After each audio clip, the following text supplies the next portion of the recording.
এক গ্রামে থাকতো গোপাল নামের এক যুবক।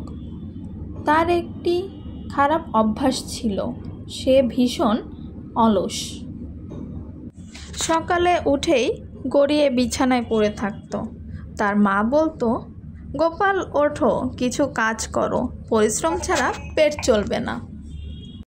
একদিন না খেয়ে থাকলেই বা কি হবে, ঘুমটাই তো বড় আনন্দের।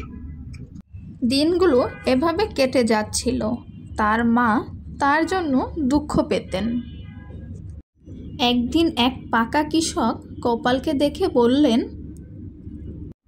তোমার পেছনের খালি জমিটুকু যদি তুমি একটু চাষ করো, তাহলে ভালো কিছু ফল পাবে।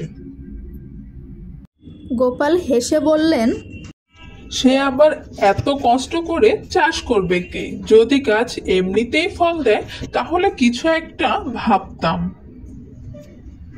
কৃষক হেসে বললেন, তোমার জমির নিচে একটা গুপ্তধন আছে, তবে সেটা পাবে কেবল যদি পুরো জমি খুঁড়ো।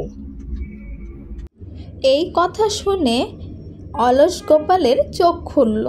সে এবার সত্যি সত্যি প্রতিদিন খাটতে শুরু করলো, জমি খুঁড়ল, আগাছা তুলল, চাষ করলো। তবে গুপ্তধনের খোঁজ পেল না, বরং কয়েক মাস পরে সেই জমিতে প্রচুর পরিমাণের ফসল ফলল। প্রতিবেশীরাও অবাক। গোপালের মা খুশিতে বললেন, এই হলো তোমার গুপ্তধন, তোমার পরিশ্রম। গোপাল তখন বুঝলেন, অলসতা মানুষকে ফাঁকি দেয় আর পরিশ্রম মানুষকে গড়ে